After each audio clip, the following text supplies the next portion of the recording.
Hello everyone! How are you all doing today? I hope you are all having a nice Thursday. Here's your daily news report and fourth stimulus check update. Senate Majority Leader Chuck Schumer has announced a new deadline for the bipartisan infrastructure bill. Right now, over 3 million Americans have signed a $2,000 monthly stimulus payment petition to Congress. Tomorrow, everyone, I will be giving away more $75 Amazon gift cards. Please enter my giveaway by subscribing to my channel, liking this video, and also leaving a comment below. Thank you so much, everyone. The fate of a bipartisan infrastructure package is uncertain, despite Senate Majority Leader Chuck Schumer's attempt to force it forward by advancing a floor vote this week. Chuck Schumer has scheduled the vote for next Wednesday, a hardball tactic Democrats hope will allow them to pass President Biden's domestic agenda. But negotiators face several outstanding issues, both on funding mechanisms and spending priorities. On Thursday evening, the proposal to increase IRS enforcement as a way to raise new revenues was on the way out, according to sources with direct knowledge of that matter. A third source said the group of senators haggling over the bill had begun discussing alternatives. Members of the bipartisan group said they planned to work through the weekend after a Thursday afternoon huddle with White House officials. Republican Senator Rob Portman, the lead Republican negotiator, had told reporters, "I don't know if we will make anybody's arbitrary timeline.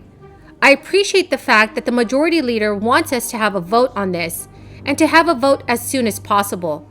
I do not disagree with that, but as soon as possible means when it's ready." Among the proposed funding sources that could change is a provision related to the IRS enforcement, a controversial subject for many Republicans. The idea of plowing $40 billion into increased tax enforcement had become increasingly toxic in the Senate GOP, and its demise leaves negotiators with a gaping revenue hole. Mr. President, I sat at this desk on March 6th. We had been voting, as the presiding officer from Hawaii remembers, we had been voting all night. It was a Saturday at about 12:30. We had voted for about 11 hours, and we defeated by one vote an amendment where Senator Grassley and my colleagues from the Finance Committee and the Republicans tried to delete the child tax credit from the American Rescue Plan. We then took a second vote around noon on Saturday after, as I said, 11 or 12 hours of voting, where we passed the American Rescue Plan by one vote. So two different times, the Republican Party, which always votes for tax cuts for the richest people in the country, always, on party line votes, always under the very discredited theory that tax cuts, the dollars trickle down to workers and to the middle class and to the rest of the country. They'll always vote for a big tax cut for rich people, but they unanimously opposed, every single one, opposed the child tax credit. Now, today's the magic day. I remember saying to Senator Casey, when we passed the American Rescue Plan, this is the best day of my career in public service, because we're going to reduce the child poverty rate by 50%. This isn't a tax cut for rich people so they can buy another home or another yacht or another vacation place. This is money in the pockets of working class and middle class and struggling people from Maine and Ohio and Texas and Iowa and all over the country.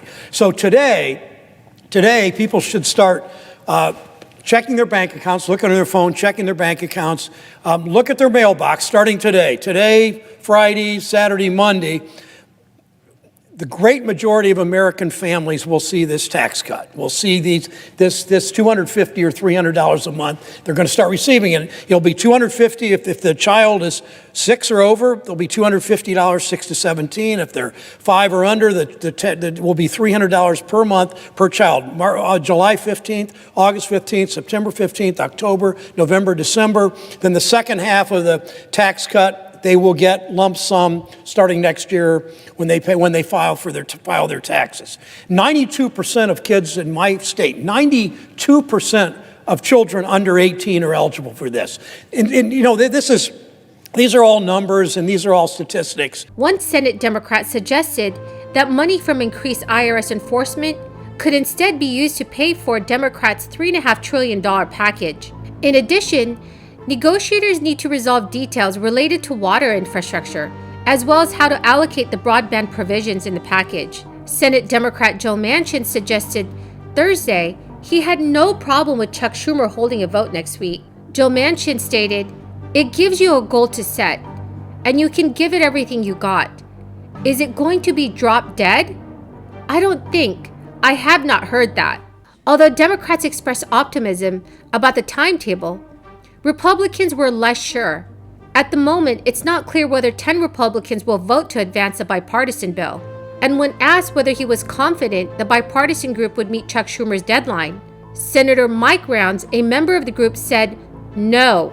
There were several Senate Republicans that read Chuck Schumer's Wednesday vote as an effort to sink the bipartisan talks, given the absence of legislative text and the likelihood that members will not have a score from the Congressional Budget Office by Wednesday. Why in the world would you vote for something that has not been written yet? I do not know whether Senator Chuck Schumer is just setting this all up for fail so he can then move to the budget. That may be part of his scheme. So what do you think, everyone? Please leave your thoughts in the comments section below. Senate Republican Shelley Moore Capito, who attempted to negotiate a bipartisan infrastructure package but failed, interpreted Chuck Schumer's move as an attempt to put pressure on the group to either put up or shut up. Chuck Schumer will take the first steps towards moving the bipartisan physical infrastructure proposal on Monday, using a House bill as a legislative vehicle that would later be amended to reflect the Senate's bipartisan infrastructure deal. And even if a deal is clinched and the Senate votes to move ahead on the bill next week, it will likely take days or even weeks to finish its work on the bipartisan legislation because of the intense desire to vote on amendments to a bill likely to win President Biden's signature. Currently, petitions for a fourth stimulus check of $2,000 a month have reached nearly 3 million signatures. So here is what you need to know about the fourth round of stimulus payments.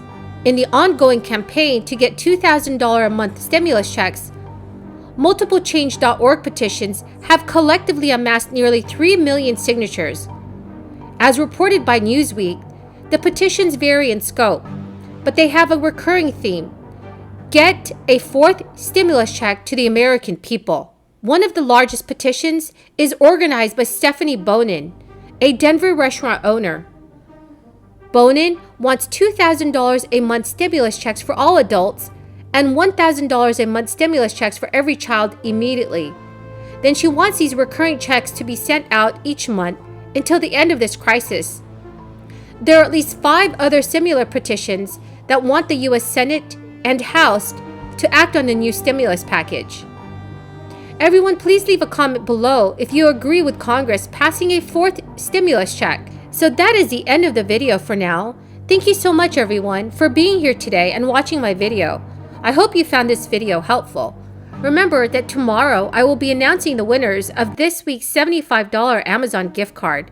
You can still enter my giveaway by subscribing to my channel, liking this video, and also leaving a comment below. Thank you so much, everyone, and have a very blessed Thursday.